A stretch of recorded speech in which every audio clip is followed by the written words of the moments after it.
Olá, tudo bem?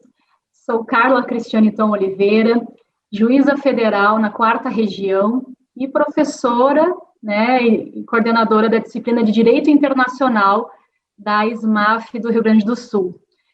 Convido a todos para que estejam conosco nos próximos minutos. Nós vamos falar de um evento maravilhoso que acontece na SMAF e inicia hoje. É o Prepara SMAF. De hoje até sexta-feira, no próximo dia 9, nós teremos um pacote super especial de desconto para quem se inscrever no curso preparatório para a magistratura federal. Óbvio que ele atende também outras carreiras, como a AGU, DPU, Ministério Público Federal, entre outros, aqueles que têm o interesse, então, de se preparar para os melhores e maiores concursos do país, estejam conosco, sejam muito bem-vindos e continuem conosco.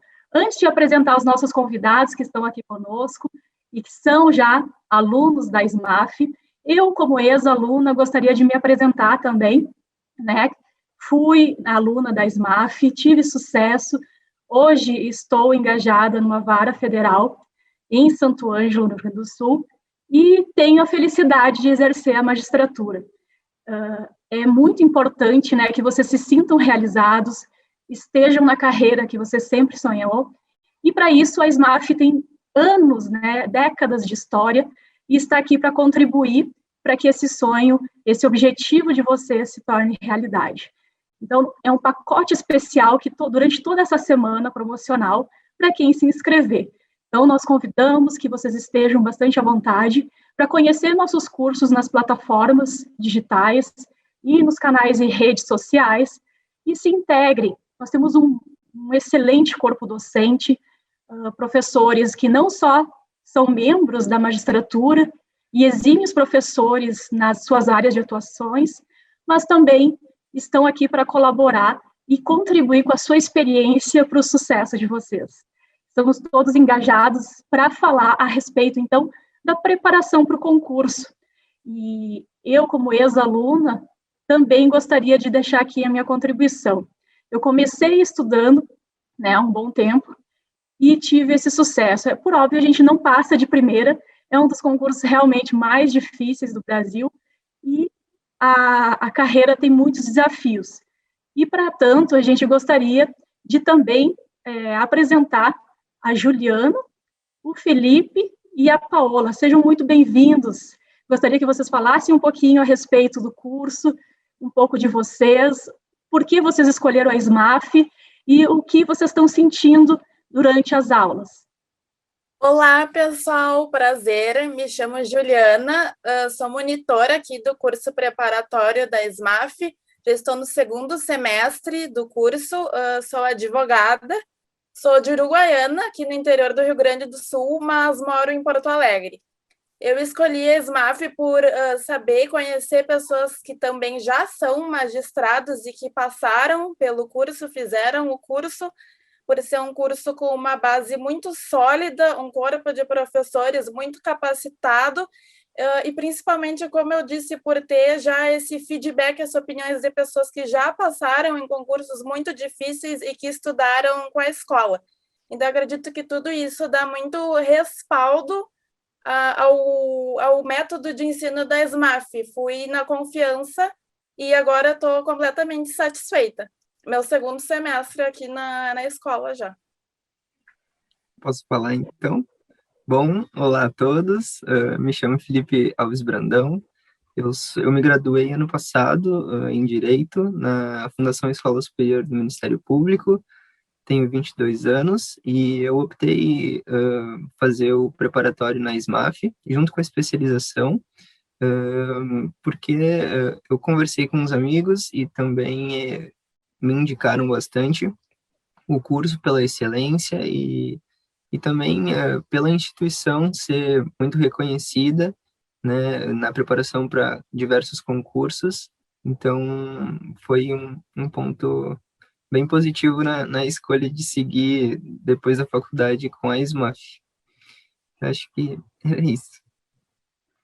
Boa tarde, eu sou a Paola da Silva Brauner, tenho 23 anos, sou bacharel em Direito, me formei no inicinho de 2020, um pouco antes da pandemia, E tive o prazer de conhecer a SMAF, porque minha mãe é advogada e sempre falou muito bem da escola. Há anos ela já fala muito bem. E eu tive o prazer de conhecer a escola presencialmente. É incrível. Em 2020, eu até tive 2 semanas de aula presencial e eu pude frequentar a biblioteca. E lá é muito bacana, muito incrível mesmo. E o melhor de tudo, que eu mais tenho gostado, é o quão acessível os professores são. A gente pode falar com eles em qualquer lugar, seja no presencial, quando a gente podia ir lá e conversar no intervalo, ou agora por e-mail ou pelo chat. É muito bacana, assim, a gente aprende muito. E nada é deixado para trás, até a lei de licitações foi alterada recentemente e o professor já retornou no assunto para atualizar a gente. Eu gostei bastante. Que maravilha, eu estou ouvindo vocês, né, formando aí o ano passado, um pouquinho antes, e aí eu fico pensando, nossa, eu acho que até os pés de galinha não estão tão grandes, né, porque eu formei em 2005, e iniciei, e fui surpreendida, na verdade, né, eu me formei em Santo Ângelo, lá na IESA, que é a escola, o Instituto de Ensino Superior de Santo Ângelo, e muitos me diziam, mas uma escola assim, né, de interior, uma faculdade sem ser federal, será que é capaz, né, de a pessoa conseguir ser aprovada em concurso como magistratura? E normalmente a gente vê que realmente a estatística diz que a maioria das pessoas que passam, às vezes, né, coincide com serem pessoas que já formaram em federal. E vocês acham, assim, que esses estereótipos são barreiras para vocês conseguirem ir adiante? Vocês acreditariam nesses embates? Vocês sentem alguma dificuldade assim interior por terem alguma questão anterior de formação que possa de alguma forma macular assim o sucesso de vocês na carreira, assim, ou na obtenção da aprovação? Eu acho que a formação, independente da faculdade que tu te forme, não deve servir de barreira para um concurso futuro. Eu acho que tem até aquele ditado, né, que não é a faculdade que faz o aluno, né, mas sim o aluno que tem que se esforçar, que tem que ir atrás, tem que correr e fazer por merecer também. Então, eu acho que, eu penso que a tua preparação pessoal, individualizada, né, junto com um curso bom também, ou sozinho também em casa, com os seus métodos, enfim, possa ajudar, e não que a formação seja uma barreira. Eu creio que essa limitação fica mais no plano psicológico mesmo, doutora. A gente ouve alguns comentários, às vezes, um pouco maldosos, né? Ou alguma coisa nesse sentido e acaba se sentindo limitado. Só que a escola também ajuda nisso. Todo final de aula, o professor dá uma motivação para a gente. Então, às vezes a gente já está cansado, está estudando bastante, já está desmotivado e o professor vai lá e diz que confia na gente, que a gente é capaz. E a gente acaba se esforçando por isso também, né? Tem alguém que está torcendo por a gente. Juliana, tu pode comentar conosco como é que é essa função de monitoria, que vantagens tem, que desvantagens, que tu possa nos comentar a respeito da tua experiência e convidar, eventualmente, o pessoal que vai ingressar no segundo semestre, se tu indica ou não essa função. Claro, eu vou explicar um pouco, né, o que as monitoras fazem. Nós somos 4 monitoras esse semestre e nós fazemos os resumos das aulas, né, dadas pelos professores. Então, nós temos ali um prazo de entrega e os alunos depois acabam até utilizando os nossos resumos para acompanhar as próprias aulas, né? Eu tenho gostado muito da experiência, tem sido assim um aprendizado muito rico, tanto em termos das aulas, mesmo de eu conseguir me aprofundar bem em alguns conteúdos, às vezes ter que pesquisar bastante, como também em conhecimentos assim fora, né, do próprio direito. Por exemplo, eu aprendi esse semestre a assim, formatar um computador quase, porque a gente já trabalha muito com a formatação, né, com a criatividade também nos resumos. Eu não sei se os colegas já viram, né, os nossos resumos, mas nós tentamos fazer assim o mais profissional possível. Temos nos esforçado muito e eu estou achando que é uma experiência muito válida, recomendaria de olhos fechados, também pela qualidade do próprio curso, Mas é claro que é uma responsabilidade, né? A pessoa que é monitora tem que ter um tempo para se dedicar ali ao resumo da semana e também um certo lado criativo, assim, a gente faz tabelas, fazemos notas de rodapé para enriquecer o material, tudo isso conta bastante. Nós estamos entre 4 esse semestre, está sendo muito legal mesmo. Sabe, Juliana, que quando eu fazia, eu adorava fazer assim também, eu tinha um método de estudo que era, na verdade, cada pessoa tem o seu, né, mas eu gostava muito de resumir as aulas também, de escrever, riscar, rabiscar e fazer os meus resumos. E era impressionante que no dia da prova, eu lembrava, às vezes eu não lembrava o que estava escrito, eu lembrava exatamente aonde estava, com que cor de caneta estava, e, né, às vezes tu não lembrava, eu lembrava exatamente como estava, porque principalmente o CESP, vocês sabem, né, eles maltratam os candidatos. Tem uns detalhezinhos, assim, que tu fica, puxa, mas era essa a palavra, né? E a gente fica ali, e essa função de resumir, de criar tabela, faz com que haja uma segunda revisão de todo o conteúdo e uma fixação muito maior, né, do que só, às vezes, a pessoa que é auditiva, que só ouve, né, que assimila melhor ouvindo, ou a visual, que é visualizando, né, o conteúdo. Mas eu acho que, para mim, essa técnica de escrever, riscar e rabiscar, ou criar tabelas e tudo, funcionava muito bem, porque eu lembrava exatamente, naquele momento tenso, assim, sabe, que tu ficava entre duas assertivas, normalmente tu descarta 3, né, no menor das hipóteses 2, ficas ali entre 2 ou 3, e aí esse material é decisivo. E aí, então, é compartilhado, né, Ju? Vocês fazem esse material e é disposto para os alunos em cada aula, ele tem disponível também de forma escrita todo o conteúdo ali, descrito, né, do que o professor colocou, e aí, às vezes, vocês agregam mais alguma coisa ou é estritamente a aula? Vamos acrescentar conteúdos, né, na medida do possível, porque também somos alunas, né, também estamos aprendendo, mas isso que eu acho que é um diferencial no próprio resumo, porque ele é escrito por uma pessoa que, assim como quem faz o curso, é uma aluna. Eu faço um resumo do modo que eu sei que alguém, né, com a minha formação, que faz pouco também que eu me formei, vai conseguir ler aquilo ali e entender o que eu escrevi. Ou seja, além de ser muito honesto em relação à aula, né, fidedigno em relação à aula, também é algo que é acessível. E daí eu acho isso mais ainda, né, completa mais ainda o aprendizado, enfim.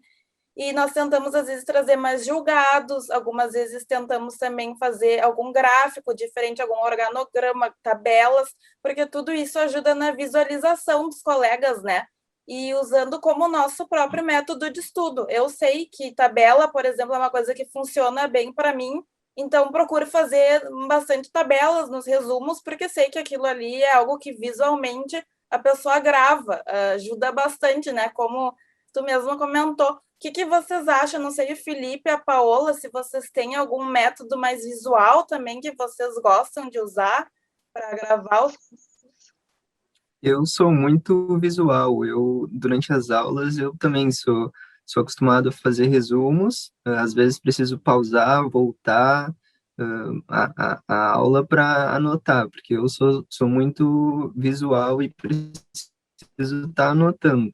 Na faculdade também era a mesma coisa, sempre anotando. Uma aula na faculdade, uma cadeira eu tentei fazer pelo computador, mas não conseguia. Tem que ser no caderno, senão não consigo. E os resumos, eles ajudam muito. Tem algumas aulas na SMAF que são até um pouquinho mais complicadas. E aí o resumo é de suma importância, porque junto com o professor ali, tu consegue estar acompanhando as anotações das colegas e reforça muito o conteúdo, tu consegue fixar direitinho. Para mim é uma excelente ferramenta. Eu também preciso fazer resumos. Eu preciso ler novamente o conteúdo até conseguir entender e fixar bem no cérebro. E daí, para isso, eu preciso usar cores, muitas cores, de várias formas, sendo tabela ou mapinha mental. E mais com o resumo das colegas, bem como a Juliana disse, é muito, muito bacana, porque é alguém que aprende como a gente, estão aprendendo junto conosco. E é muito bacana mesmo. Maravilha. E o nosso desafio hoje, então, é falar um pouquinho sobre a preparação, né, para concursos. E eu queria trazer aqui um pouquinho das estatísticas para a gente debater, e estatísticas, algumas questões vinculadas também a estratégias.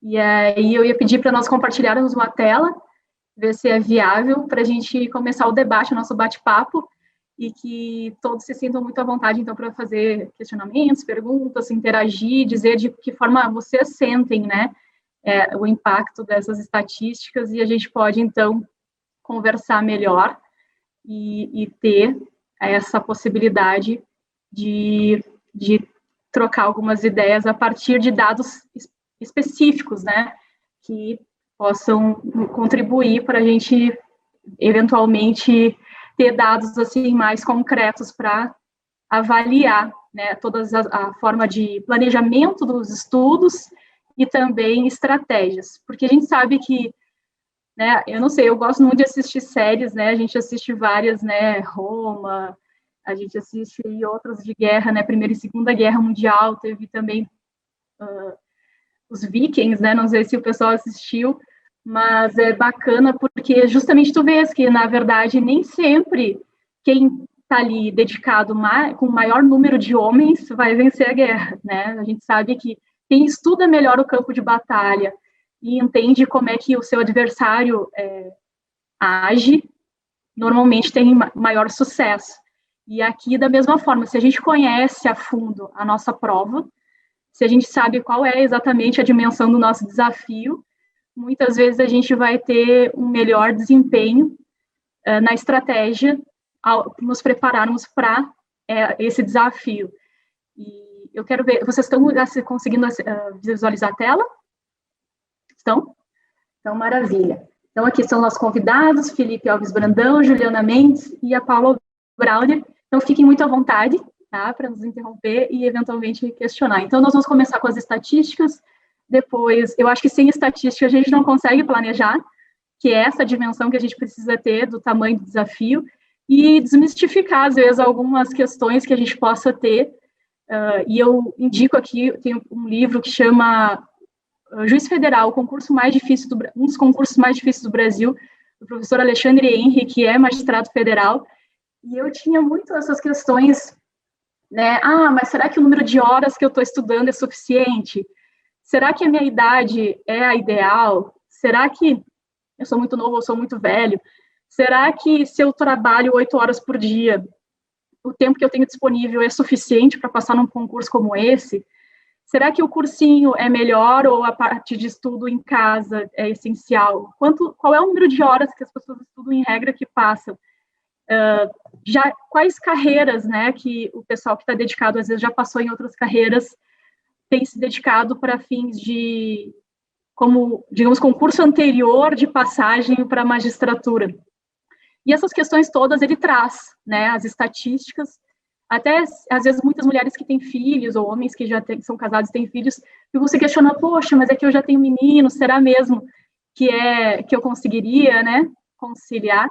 E lá a gente consegue perceber que, às vezes, tu pode estar na maior percentagem, com maior chance de sucesso entre aqueles que são aprovados, ou na menor. Mas o que é vital é que nada, absolutamente nada, vai te impedir de ser o que tu queres, se realmente tu quiser, né? Porque, ainda que em percentuais menores, toda a estatística é possível, né? E isso que a gente percebe até conversando com os colegas que já foram aprovados, e conversando, trocando ideias sobre métodos, estatísticas, formas de estudo, a gente percebe que não existe uma unicidade, não existe só uma forma de sucesso. Na verdade, cada um tem que, né, lutar pelo seu autoconhecimento, qual é a forma que melhor, efetivamente, resulta de forma bem-sucedida, né, e é o seu grau de assimilação para fins de obtenção do melhor resultado em menor tempo. E a gente quer contribuir com isso, então que vocês passem, né, que vocês tenham sucesso, e aqui a gente sabe que estudo para concurso não é um estudo assim tranquilo, né, é uma pressão psicológica muito grande, a gente vê saindo dinheiro e às vezes não entrando, é uma pressão dos pais, a gente querer aquela independência, autonomia, sair de casa, né, ter a sua independência financeira, e resolver a vida para poder curtir final de semana sem aquela nuvem, né, de alguém, o outro candidato está lá estudando e eu estou aqui curtindo, e aí já fica aquele peso, né? Então, por essa estatística que a gente vê, olha, eu trouxe aqui das últimas provas, do TRF1 até o 5, né, o número de vagas, o número de inscritos, a demanda por vaga e o número de aprovados. Pelo número de aprovados em relação ao número de vagas, a gente já percebe que a magistratura federal não deve ser tão difícil assim, porque sobram vagas. O que vocês acham? Não, a gente sabe que não, né? O concurso é tão difícil que, na verdade, de fato, não se consegue, em regra, né, o número suficiente de pessoas aprovadas para preencher todo o número de vagas. Mas isso é um bom sinal, porque, então, logo vão abrir concurso, né, vai abrir concurso e vai ter muitas vagas. Então, assim, vocês podem ficar tranquilos que, embora a pandemia esteja aí e deu uma atrasadinha, a gente sabe que o TRF3 já está com o edital na rua, né, só não aconteceu a prova já no início desse ano, em razão da pandemia, mas tem 2 PLs, inclusive, que estão para ser votados, que vocês já devem estar conhecendo, né, sabendo, que justamente vão transformar alguns cargos de juiz substituto em desembargador, e essa necessidade de ampliação do número de desembargadores é o que efetivamente está impactando, e também por meio da criação do TRF6, ou seja, seria mais uma chance, eventualmente, em breve, para um novo concurso também, para quem estiver querendo ir para Minas, já poderia ter certeza que vai ficar comendo pão de queijo em terras mineiras com tranquilidade, né? Então, o que ocorre? A gente percebe a primeira situação, que você pode colaborar o máximo possível com seus colegas de cursinho, com seus, né, amigos, pessoal que está, né, na área de concursos, porque, na verdade, o que a gente percebe dessa estatística é que a gente concorre só com a gente mesmo, porque sobram vagas. Então, você que tem que alcançar aquele mínimo que o examinador exige para fins de verificar na sua frente, né, principalmente na prova oral, se ele identifica, né, aquele candidato como um magistrado. E isso é muito relevante, né? Então, muitas pessoas ficam, assim, às vezes não tendo essa interação com os outros candidatos, com os outros colegas, achando que sozinho, né, a gente, não, mas o meu método, a minha... Mas quanto mais você colaborar, quanto mais você trocar ideias, quanto mais você falar, não só do concurso em si, mas da disciplina, dos conteúdos, troca de conteúdos, mais rápido, tanto você quanto os colegas vão passar, e você não tem ele como concorrente, né? Então, essa presença de espírito, de colaborar e ter pessoas ao seu redor colaborando contigo, cria toda uma aura, toda uma expectativa interessante, e naquele momento que, às vezes, tu vai estar derrubado, tu vai ter um ombro amigo ali também para te auxiliar. Então, é bem interessante. O que eu percebi dos últimos concursos da vez passada, porque normalmente nós tínhamos de 2 em 2 anos concurso. Com essa questão da pandemia, nós tivemos um lapso, na verdade, a partir de 2017, com esses projetos de lei, né, da transformação da criação do TRF6, que seria desmembrado do TRF1, e também essa transformação dos cargos. Desde então, é que 2019 para cá, que praticamente nós não tivemos mais concurso, aguardando essa aprovação, que tudo indica que vai ser aprovado, né, porque não tem impacto financeiro. E o que ocorre? Nós tínhamos sempre um número de inscritos que girava em torno, no máximo, de 5.000 candidatos. E a gente viu que aumentou significativamente, em torno de 3.000 os últimos concursos, passou de 5 para 8. Então, tem um número maior, realmente, de candidatos se inscrevendo. Mas nem por isso a gente percebe que a estatística em relação ao número de aprovados aumentou. Então, há essa margem, né, em que a gente percebe que a demanda em si, ela não oscilou muito, não obstante o número de aprovados em relação ao número de vagas tenha ficado mais ou menos homogêneo. E o número de vagas, a gente percebe que, como houve um lapso maior, vocês vão estar super bem, né, porque os próximos concursos vão ter muitas vagas, né, o TRF1, principalmente, já estão na ordem de 200 vagas para ser abertos os próximos concursos, né. Então, a gente sabe que vai ser bem interessante aí os próximos, vale a pena estudar, porque, de fato, os próximos vai vir pesado. Outra situação que eu percebi bastante distinto, porque o meu concurso foi o 16º, ou seja, não foi o último concurso da TRF4, foi o anterior. E da rodada, né, de 2014 e 15 de concursos, para o de 2018, que foram os últimos que nós tivemos, que foi o TRF2 e o 3, o que eu percebi foi que o ponto de corte, não sei se vocês comentaram entre si, mas aumentou, né? O concurso anterior ao meu, o ponto de corte foi 62, o meu concurso já foi 60, a gente viu que eles, né, deram uma dificultada, assim, realmente, na primeira fase, e no último concurso já despontou aí para 68, 69 o ponto de corte, então a gente percebe que o pessoal está muito afiado na primeira fase, né, e as bancas não se alteraram, a gente sabe que TRF1 e o 5 é CESP, e os outros têm banca própria, né, então o TRF4 tem esse histórico de sempre ser uma banca, a própria primeira fase já é desenvolvida, assim como o TRF2 e o 3, com banca específica, né, para cada concurso, e aí também tem um grau de dificuldade maior, porque cada banca, né, tem as suas especificidades, e aí a importância de curso especializado para trazer todas as noções em relação a cada um dos examinadores, as predileções, qual é a área de domínio, provavelmente eles dão, fora o TRF2, que agora está bem transparente, não sei se vocês perceberam, mas o TRF2 é o único que realmente divulga espelho, inclusive, da sentença civil e criminal. É uma forma de estudo muito interessante, né? Nos últimos 2 concursos, eles divulgaram tudo. E é bacana, assim, porque daí tu consegue ter uma noção maior de como é a análise de segunda fase, né? Vem todas as explicações, item a item, as preliminares, item a item, né? O grau máximo de avaliação. Inclusive, o que eu achei mais intrigante, assim, que eu achei os examinadores formidáveis, que eles até colocaram meio que a estatística, assim, de erros, sabe? Eventualmente por item, dizendo, ó, a maioria dos candidatos foi por tal linha, entende? Então, até nisso eles tiveram, assim, essa felicidade de, para quem vem estudando agora, ter essa noção mais concreta, assim, de como é a avaliação de segunda fase. Todos os outros só, no máximo, dão uma grade, né, dos itens, né, e a pontuação máxima. E não há uma linha, né, de explicação, digamos, para os candidatos que pedem a cópia da prova sobre acertos ou erros, né. Então, fica, assim, essa necessidade de cotejo do próprio candidato em relação ao que se esperava da banca.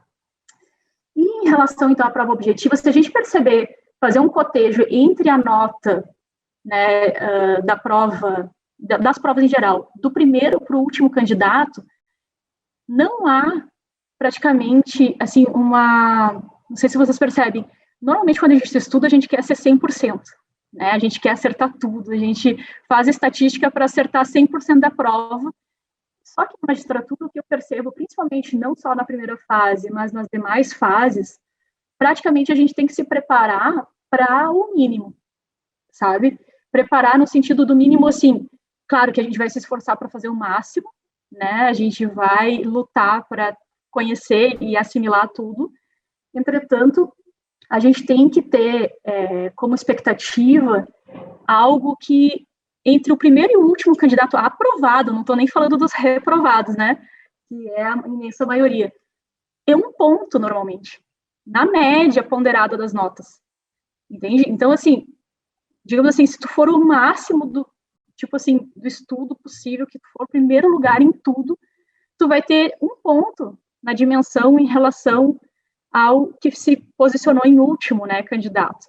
Então, percebe que não é muita diferença, né, se a gente for perceber como notas, assim, normalmente regulares, e aí isso eu acho que é um peso muito grande quando a gente vai fazer o planejamento. A expectativa que você tem que ter é o ponto de corte, né? Ou um pouquinho mais que o corte, porque se você sempre fizer a tua estatística para 100 pontos, a tendência de tu cair numa depressão é muito grande, né? E a gente se cobra muito. Normalmente, quem tem esse perfil para magistratura, ou para carreiras dessa ordem, né, como a MPF, AGU, DFPU e tudo mais, a gente já tem uma autocobrança muito grande de perfeição, de acerto, de vocação, né, de estudo, de dedicação. Então, a gente tem que ficar um pouquinho mais soft. Quando a gente vê a estatística, a gente percebe que não é, né, por mais que essas pessoas tenham dedicado aí muitos anos estudando, e a gente sabe que é quase que uma fila, né, tu entra ali e tá na expectativa e vai continuar estudando, às vezes não vai tão bem nesse primeiro concurso, vai preparando para o próximo, nisso tu já vai ganhando os 3 anos de prática jurídica, e a tendência é de tu ir melhorando. E o que eu percebo é isso, então, que o grau de cobrança em relação à prova objetiva, e as demais fases também, é que você consiga algo próximo do que é a estatística das provas. E aqui eu vou trazer, por exemplo, do 17º concurso, que foi o último concurso TRF da quarta, né, foi o posterior ao meu. E a gente percebe, ó, eu trouxe aqui a nota dos primeiros 5 candidatos e dos 3 últimos que foram aprovados. Né, eram 22 vagas e foram 20 aprovados. Normalmente o TRF4 aprova muito similar ao número de vagas, né? No meu concurso, para vocês terem ideia, na primeira fase, o ponto de corte, né, ficou em 60 pontos. Na primeira prova escrita, né, que foram 4 questões dissertativas, só dos 300 que ficaram, mais os empatados na última colocação, só 86 passaram, né? Desses 86 que tiveram a prova de sentença civil e criminal corrigidas, percebe, chutem aí quantos passaram. Pois é, na verdade, assim, o que eu percebo no TRF4, ou nos outros também, a gente lançou um livro agora recentemente, depois eu vou trazer para vocês, só sobre desenvolvimento de sentenças passadas. Tanto vai ter um tomo civil e um tomo criminal, que foi lançado agora pela Iuspódio, e fazendo todas as provas passadas, né, de sentença civil e criminal, eu percebo que o TRF4, principalmente, ele oscila. Um ano, né, uma prova, digamos assim, no meu concurso, a prova de sentença criminal foi o que eliminou. Assim, realmente, dos 86, só 16 passaram. E nesse último concurso, o divisor de águas de quem passou ou não foi justamente a sentença civil, né? E, então, assim, eu percebo isso, sabe, que até é interessante conhecer as provas passadas para saber a predileção do último ano, do que foi mais difícil, para te já se preparar para posterior. E na minha, a civil caiu previdenciário, que é um tema que eu adoro. Eu falei, nossa, devo ter ido super bem. Aí marcaram a data da revelação, que na época já era virtual, né, era uma sessão pública virtual. E aí eu lembro que eu tenho um primo meu que trabalha na Justiça Federal do Rio Grande do Sul, e eu falei, primo, assiste aí. Eu estava na época em Brasília, eu assistindo aqui, e a minha mãe lá em Santo Ângelo, né? Aí eu falei, nós 3 ali online, né, naquela expectativa louca, assim, e na sentença civil eles foram mais generosos, sabe? Realmente tinham mais pessoas, assim, quando chegou no meu nome, né, porque é uma relação, todas as provas são não identificadas, e esse processo de identificação se dá no momento da revelação da nota. E aí vai dizendo o nome e a nota, né? E aí, quando disse o meu nome e disse 6.0, eu falei, acabou. Tô reprovada, porque a prova de sentença civil, que era fácil, né? A fácil. Eu tirei 6, a criminal nem sem chance. Aí eu fui ver a nota dos demais colegas, praticamente era todo mundo quase empatado em 6. 6.5, 6,0 alguma coisa, 6,0 alguma coisa, entende? Então, assim, a gente gera essa expectativa, né? Mas a rigidez e essa cobrança, né, que é o que a expectativa do examinador, ela é muito alta. Então, muito embora a gente realmente se mate estudando, né, passe os finais de semana todinhos ali dedicados, ainda assim é difícil. E aí, quando veio a divulgação da criminal, bom, eu já estava sem esperança nenhuma, porque realmente foi quase uma mini Lava Jato, né? Recente tinha sido lançada a Lava Jato, lá em 2015, e aí eu pensei, não, foi finalzinho de 2014 a nossa prova, foi 31 de outubro, 1 e 2 de novembro. Aí eu falei, bom, acabou, né? E aí, na sentença criminal, foi melhor. Não sei como, acho que realmente eu rezei bastante nesse dia, e deu certo, sabe? E minha mãe estava com uma expectativa tão grande que no outro dia ela teve um mal súbito e eu quase matei ela, pobrezinha. Mas ela tá bem, tá viva até hoje e graças a Deus não foi, o abalo emocional foi só de alegria mesmo, sabe?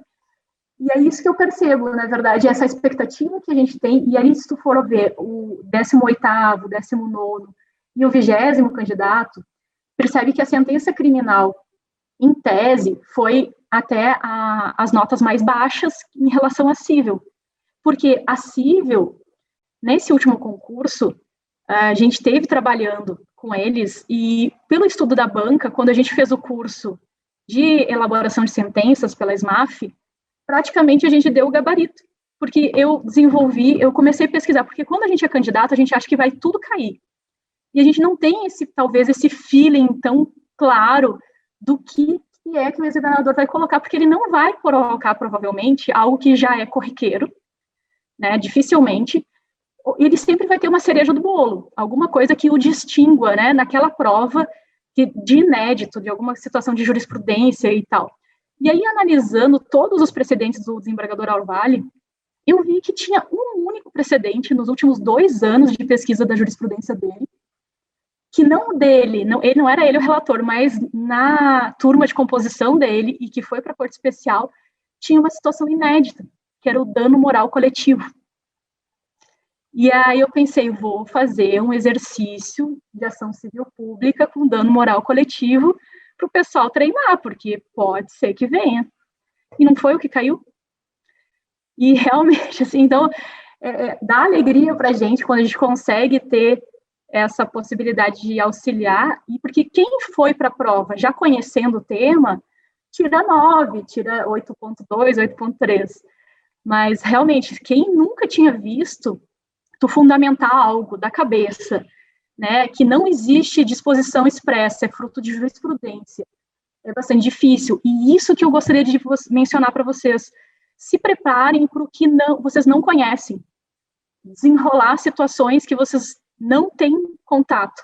Né? Então, muitas vezes vocês vão pegar um tema, tenta desenvolver, ainda que vocês não pesquisem antes, só para ver como vocês se saem. Na minha prova, dessa prova de primeira prova escrita, caiu uma questão de tributário que era inédita, ninguém quase conhecia.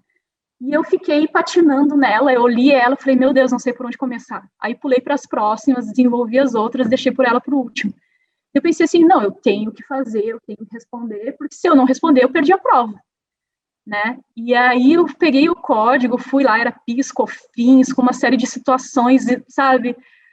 E eu falei, meu Deus, professor Alexandre Rossato, aqui ilumina a minha mente, né? E a gente apela para todos os anjos e arcanjos, e na hora, né, saiu uma resposta que foi suficiente para ter o mínimo. E nas demais, que eu já conhecia, tu desenvolve e consegue desenrolar melhor, né? Desenvolver melhor.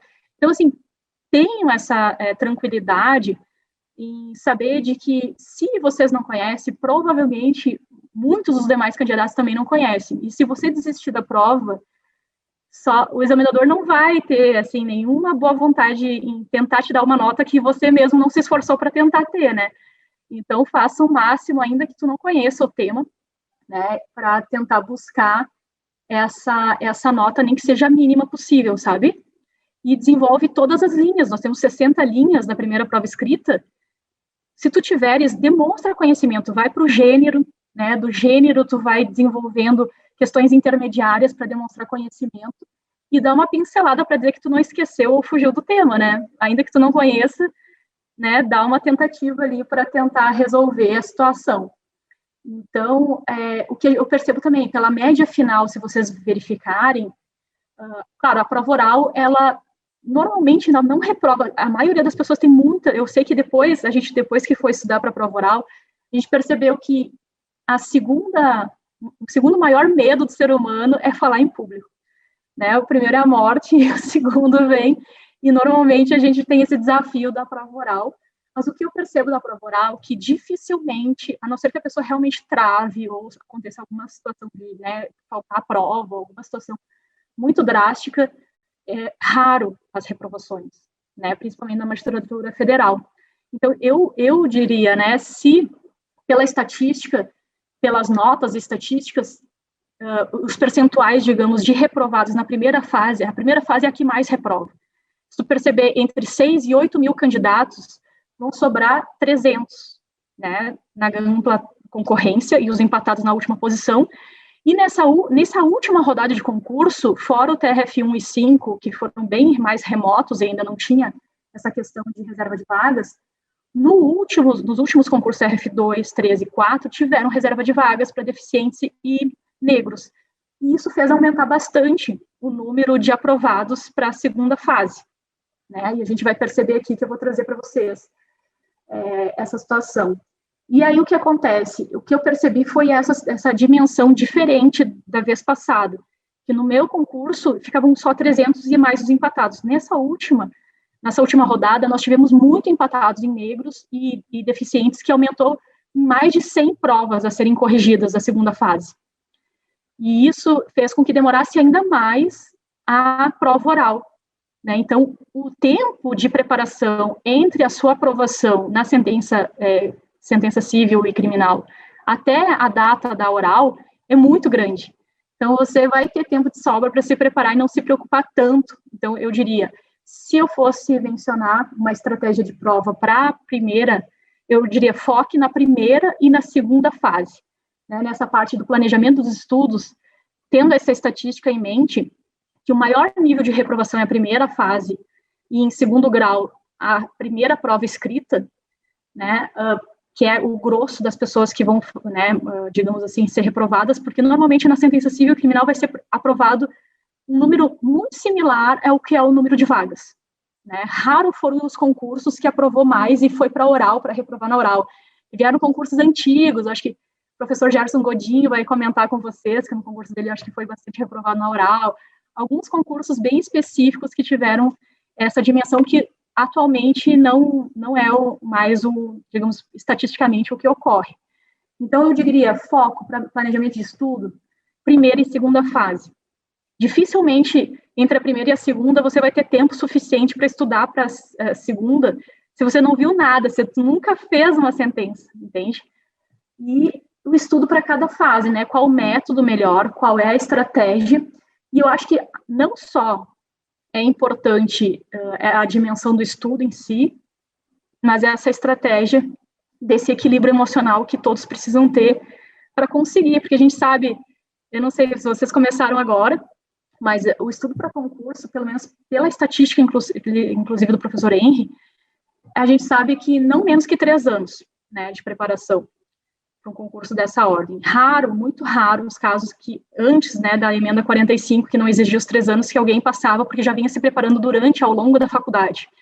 Atualmente, a média, as pessoas mais novas que passam com 26, 27 anos, né? É raro alguém com idade inferior, assim, estatisticamente o grosso passa a partir de 27 anos, tá?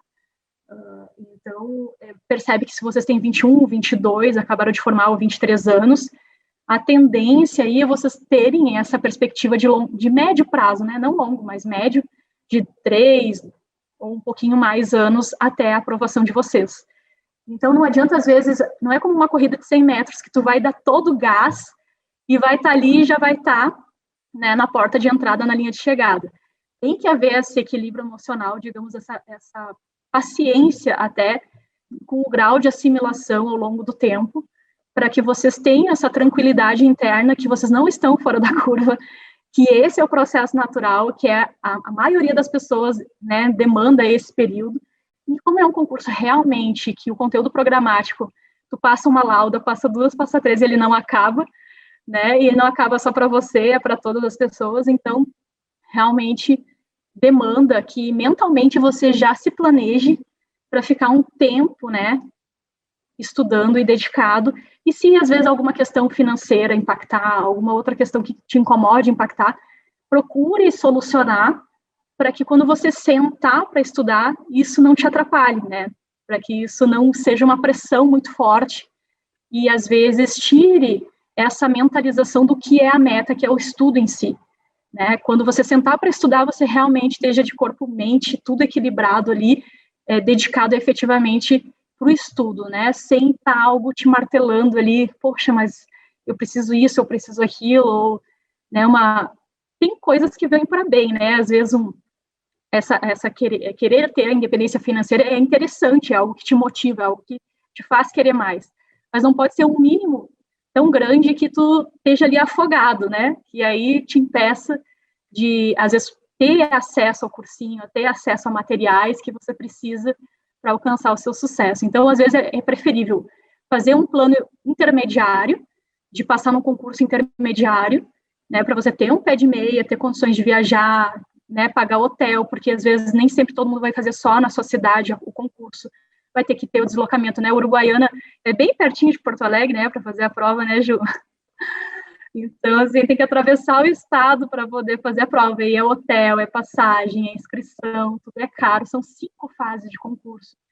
A gente vai ver, aqui eu trouxe para você do planejamento, por exemplo, prova objetiva, né, o peso é 1. Já a primeira e segunda prova escrita, né, que seria as 4 questões dissertativas, mais a sentença civil, a sentença criminal, tem peso 3.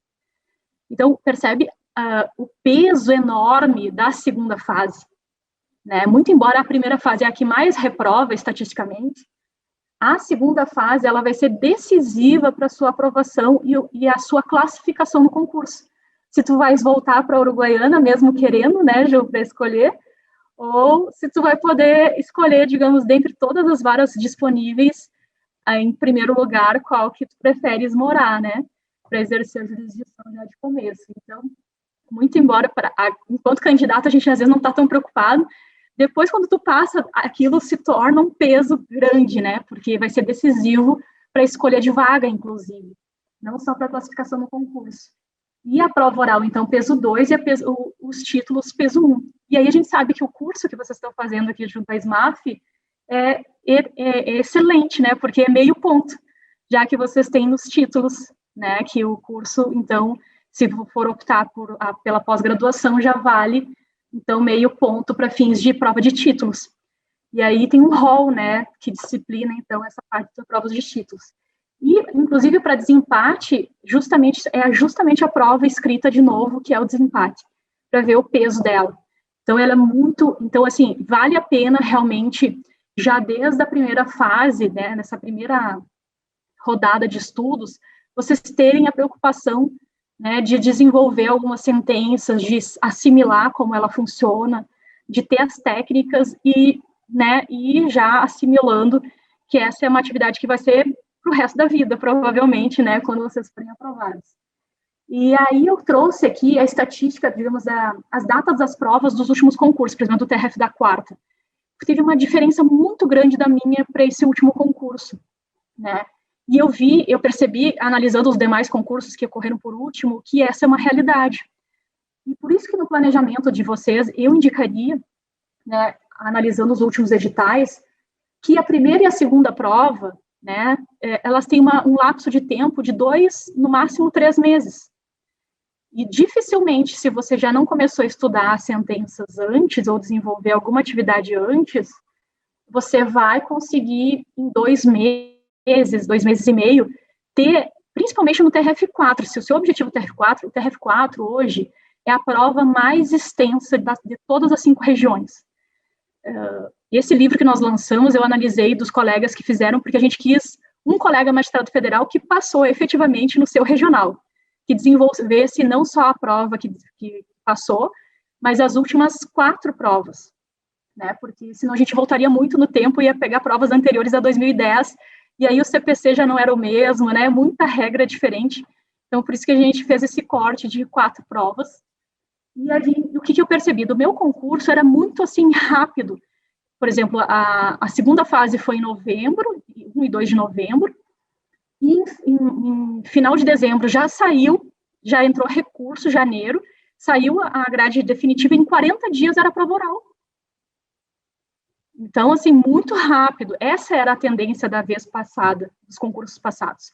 Mas a realidade de vocês, que vocês vão ter para os próximos concursos, é que, considerando a questão das cotas, né, o número de sentenças corrigidas e de primeira fase, na verdade, assim, a prova objetiva continua, né, com as correções, como elas são mais de forma mais automática, porque são questões objetivas, é mais rápido. Então, entre a primeira e a segunda fase, percebe, o lapso continua o mesmo, de 2 a 3 meses. Agora, para a fase de prova escrita, discursiva, entre a discursiva e as sentenças, é enorme o prazo, porque são mais de 400 provas, normalmente, para serem corrigidas, ou aumentou aí mais de 20% o trabalho dos desembargadores e da comissão para fazer. E aí já gera um gap maior.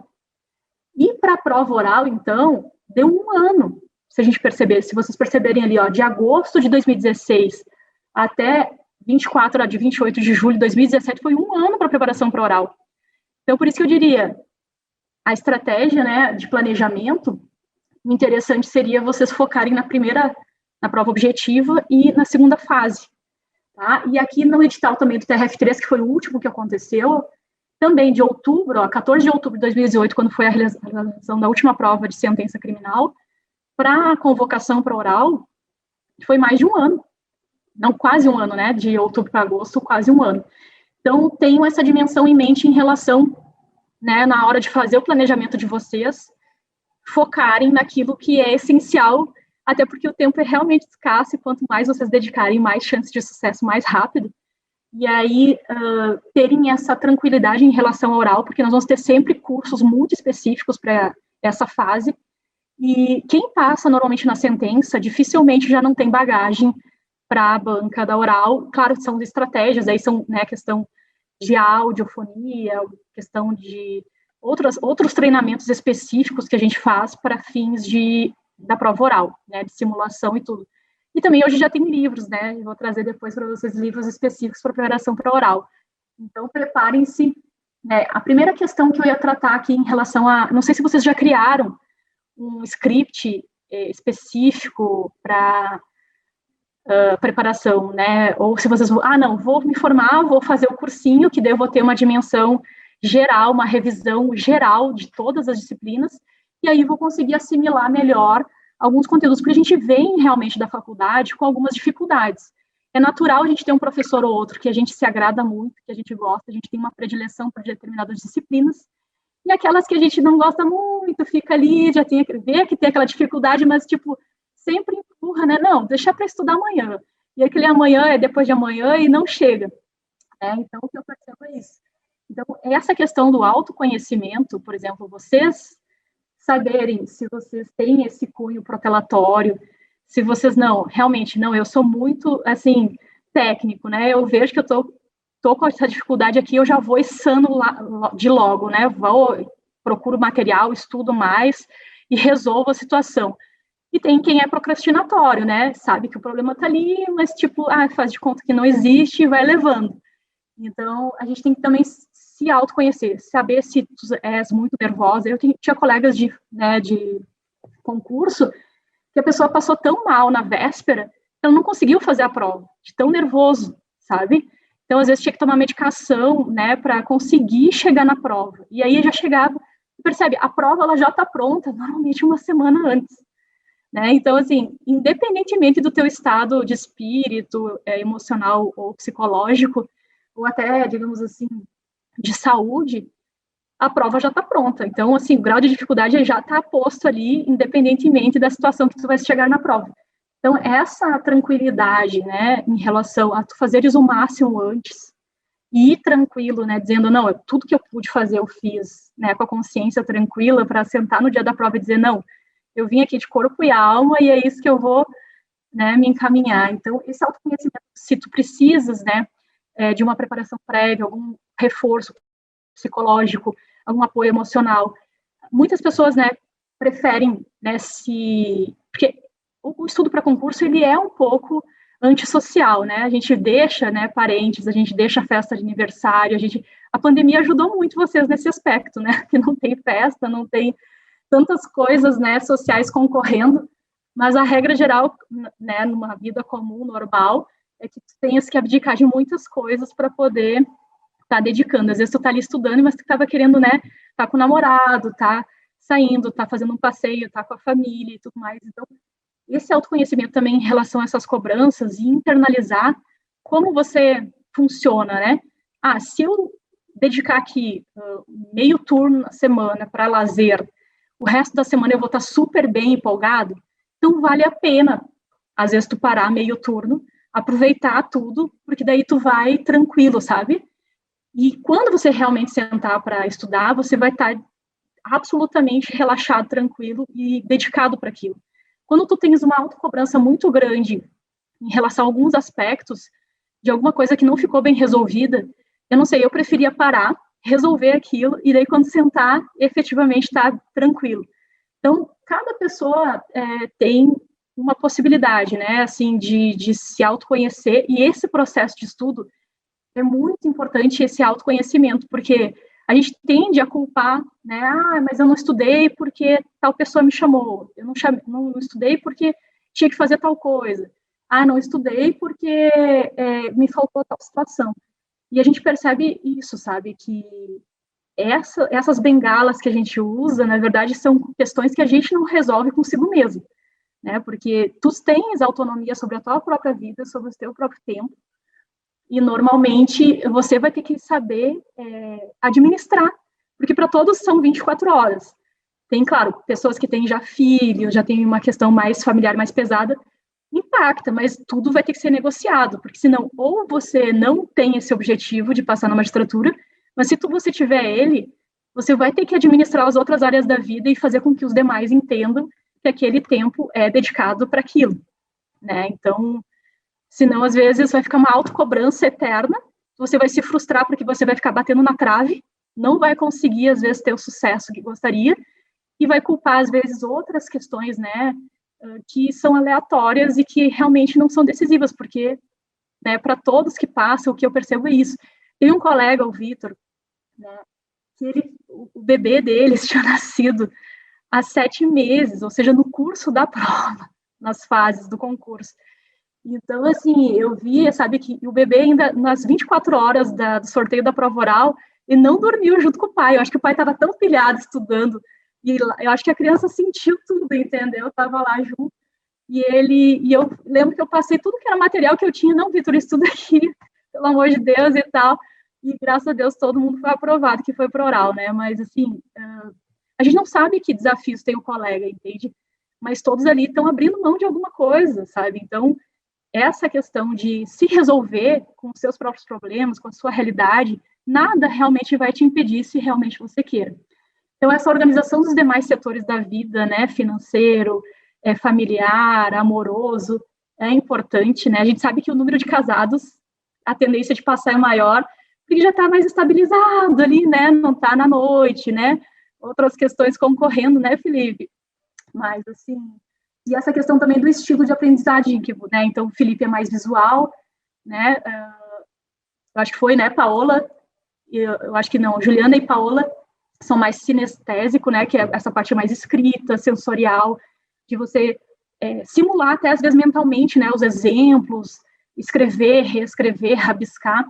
Então, é importante que você... Eu me martirizava um pouco, sabe? Porque esse sistema sinestésico, ele é mais demorado, porque tu tens que ler e resumir.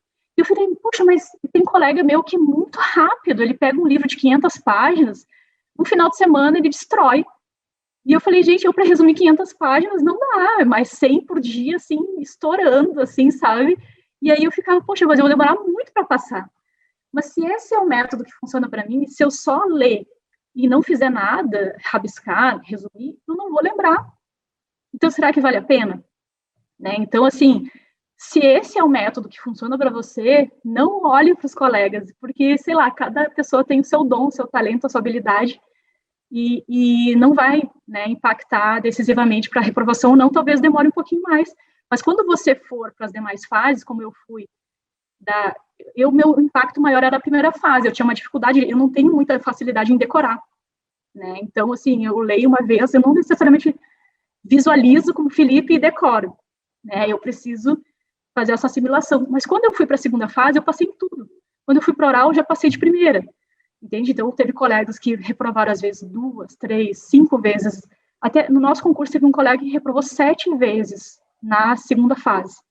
Ou na sentença civil ou na criminal. Então, percebe que essa resiliência em relação a entender como é que você funciona, às vezes, ele tinha muita facilidade na primeira fase. Tanto que de primeira ele passou. Mas ele teve dificuldade na segunda. Entende? Então, esse grau de profundidade do conteúdo, ele só foi assimilando com o passar do tempo, né? Nas reprovações, ele foi revendo, né, quais eram os pontos de conteúdo, principalmente de doutrina e jurisprudência mais profunda, que eram necessários assimilar. Porque quando eu fazia o resumo, eu fazia já, botava jurisprudência, botava tudinho. né? Então, assim, aquele conteúdo que eu resumisse, eu sabia, né? Se eu pegasse um resumo para revisar, eu sabia ele, né? Então, cada pessoa tem que entender como funciona. E aí, escolher o seu método. Minha estratégia de preparação, eu fazia assim, porque para evitar de roubar, né, de estudar mais o que a gente sempre gosta, eu pensei, eu vou ter que criar uma tabelinha. A gente sabe que cada bloco, né, tem peso igual, praticamente é 35, 35 e o último 30% da prova. Tu tens que alcançar o mínimo por bloco. E aí eu dividia por bloco e eu pegava, daí, então, eu fiz o TRF da quinta em 2013 e o TRF3 da 2013. Aí eu botava todos os concursos que eu tinha feito e qual o número de acertos, né, o total de questões, porque varia de prova para prova, não é sempre igual, né? O total de questões, por exemplo, constitucional eram 10 questões, eu tinha tido só 5 acertos, então eu estava numa média de 50%. Se para aprovação mínima é 60%, me falta 10, no mínimo, né? E mais aquela margem do ponto de corte, eu sempre nivelava entre 62% e 65%, para saber quanto eu precisava melhorar. Porque se eu fizesse para 100, eu tinha que melhorar o dobro, entendeu? Eu estava em 50, tinha que chegar em 100, é muito, né? Então, o grau de cobrança interno é muito grande. E aí, com o professor que me indicou, eu reduzi a minha expectativa e a tendência do que eu não sei. Não é que eu não sei 50%, porque ninguém acerta normalmente mais do que 65%, né? Então, assim, a margem do que eu precisava melhorar desse concurso de 2013 para o próximo seriam 15%. Tu percebe que o grau de cobrança já é menor, que tu precisa melhorar de um concurso para o outro, e assim eu ia fazendo. Então, o concurso seguinte, o TRF3, do total de 6 questões de constitucional, eu acertei 4 e errei 2, ou seja, melhorei para 66, tá ok. Então, assim, não vai reduzir minha média, né? Então, eu sabia que eu tinha que, mais ou menos, todas as disciplinas, alcançar mais ou menos essa média, para não piorar no todo, né? Ou ter uma da disciplina, por exemplo, que eu estou com 40%. Essa está me faltando 20%, então está me tirando nota das demais. E esse equilíbrio que eu tentava entre as disciplinas, porque quando tu vais para o oral, tu também tem que ter esse equilíbrio. Não adianta tu ser top, assim, saber tudo do primeiro bloco e não saber do terceiro, por exemplo. Que normalmente o pessoal não gosta tanto, né? Administrativo, ambiental e internacional. Então, assim, cuidado, sabe? Tem esse equilíbrio entre as disciplinas. E aí, por aqui, eu conseguia saber quais as disciplinas que eu precisava melhorar, pela estatística das provas passadas, tá? E aí, eu criava esse bloquinho aqui, sabe? Eu pegava a disciplina, botava o número de questões, e dependendo do que eu precisava melhorar, eu lançava o número de horas. Por exemplo, eu fazia um ciclo com 3 semanas. Por dia, normalmente, eu estudava entre 5 e 6 horas. No final de semana, 9 horas, que era o dia cheio. O que ocorre? Aí eu pegava o número de horas e dividia pelas disciplinas. Então, assim, para constitucional, que eu não estava tão bem, que eu precisava melhorar 15%, eu botei só 6 horas, embora fossem 10 questões. Já previdenciário, eu também deixei 6 horas, porque o grau de dificuldade que eu tinha era um pouco maior. Então, assim, eu ia dosando, né, para efeito de fazer um equilíbrio entre as disciplinas e ter uma dimensão maior. Então, se o número de questões era pequena, eu não ia estudar um tratado de financeiro, que eram só 2 questões. Então, vale a pena eu comprar uma doutrina gigantesca, perder dias e dias estudando, se eu vou ter 2% só da prova, né, de 100 questões, são 2 questões. Então, por exemplo, o consumidor, que também eram 2 questões, eu vou estudar, às vezes, por sinopse. Vou pegar algo mais resumido, né? Vou pegar um material de aula, vou assistir os videoaulas e vou pegar um material complementar mais resumido, porque o impacto na minha prova é menor. Já naquelas disciplinas com um peso grande, aí eu pegava uma doutrina maior, né, dava um número de horas maior de estudo, para efeito de ter um respaldo, né, um resultado mais efetivo nessas disciplinas que têm um peso maior. Então, não sei se vocês acham válido esse tipo de estratégia, mas era o que eu adotei. Eu sabia que eu tinha que ter 11 questões por bloco, né, do total de 35, e no último bloco, que era o terceiro, eu tinha que acertar no mínimo 9 de 30. Mas, por óbvio, que se tu acerta só o mínimo, tu não passa. Então, também não adianta, né? A gente tem que estar mais ou menos equilibrado em 60%.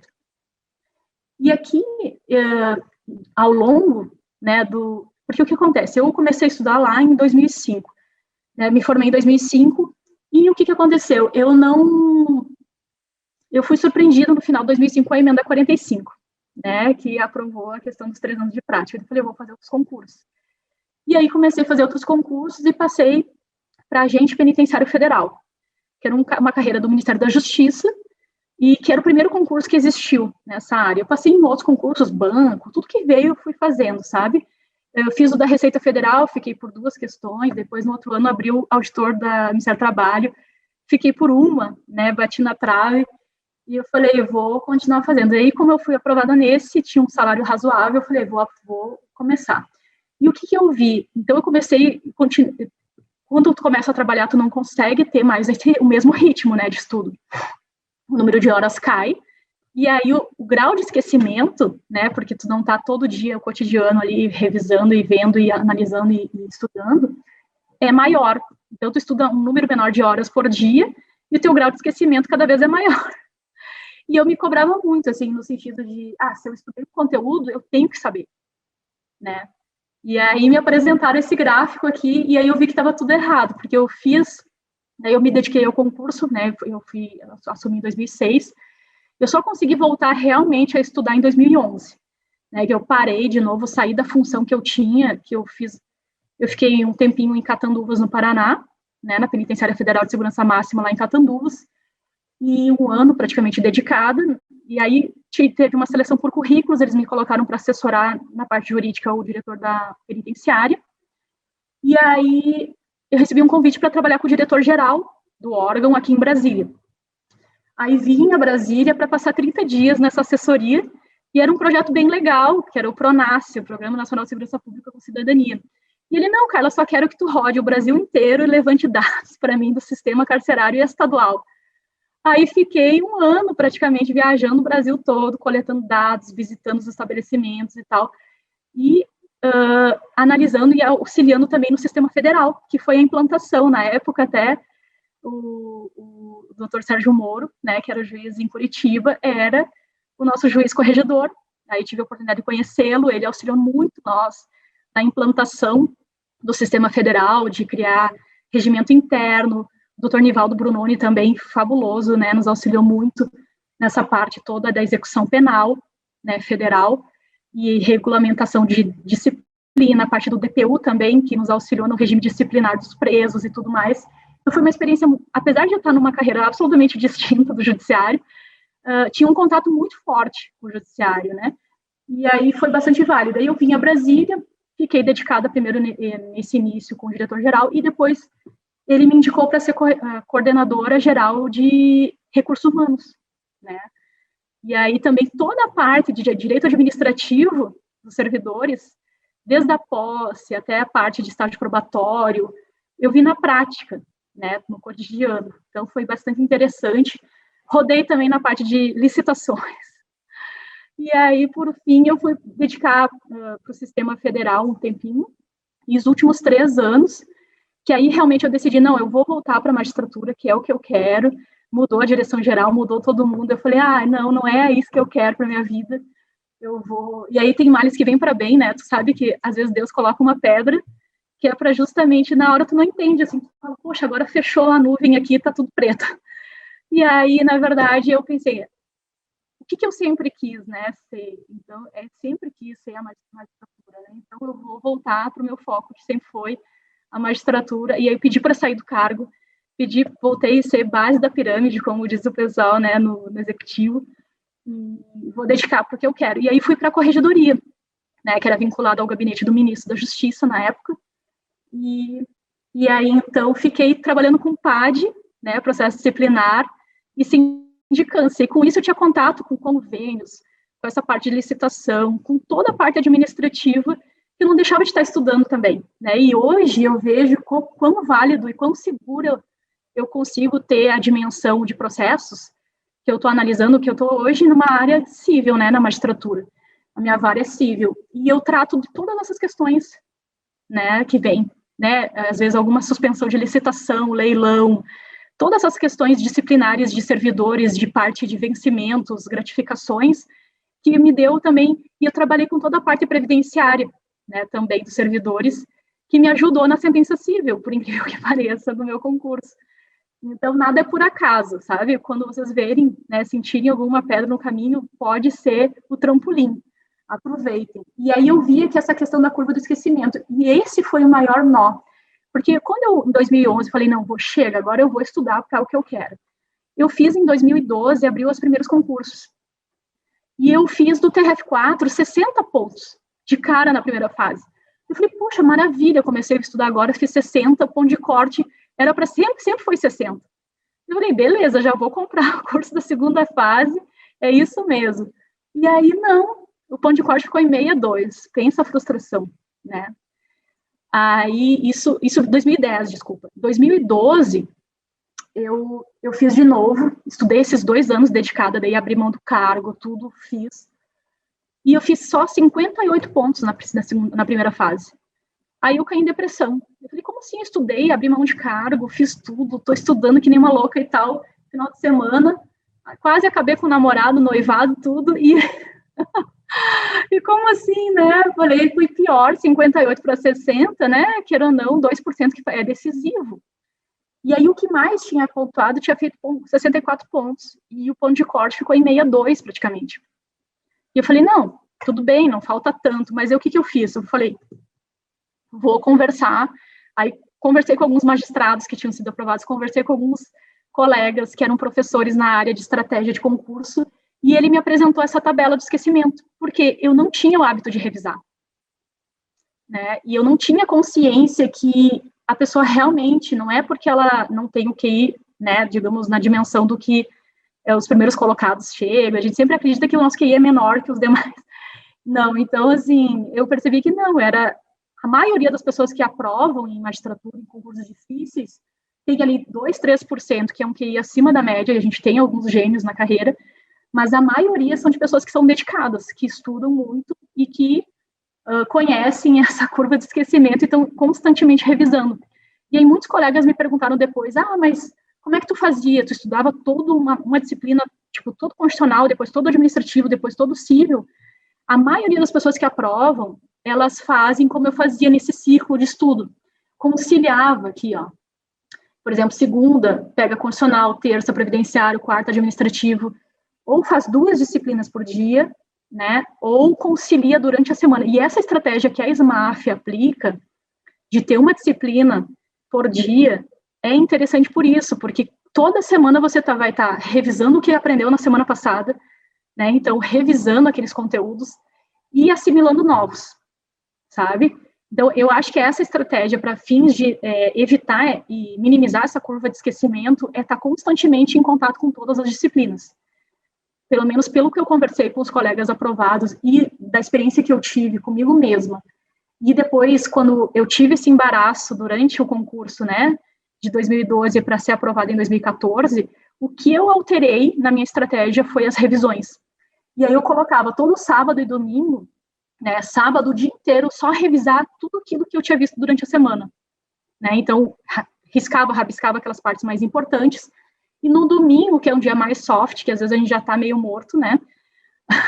Porque a semana é pesada, eu fazia muito informativo, lia todos os informativos, e aí eu aprendi também com uma amiga que estudava comigo na UNB, né? A gente costumava estudar junto na biblioteca da UNB. Aqui em Brasília, o pessoal tem muito costume de estudar em biblioteca.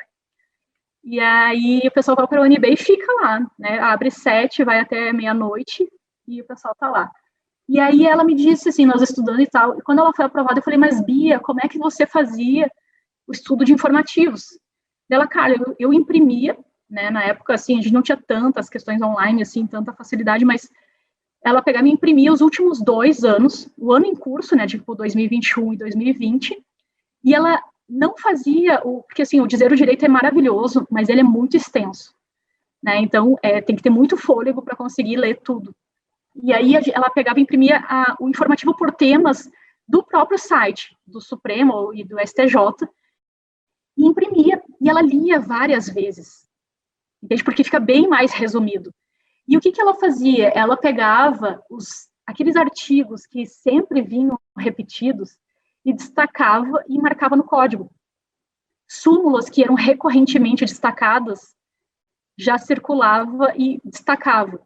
Porque a tendência do examinador é analisar a jurisprudência e fazer questões a partir da jurisprudência, para a primeira e segunda fase. Então, assim, ela cobria com um grau muito profundo todos os artigos que eram recorrentemente pedidos, e aí o grau ela reduzia muito a margem de o examinador cobrar dela algo que ela não conhecia. E aí eu adotei. Então, foram essas duas questões que eu alterei. Eu comecei a revisar e eu alterei essa estratégia dos informativos, que foi, assim, decisivo. E aí, na prova de 2014, eu já fiz 64 pontos, né?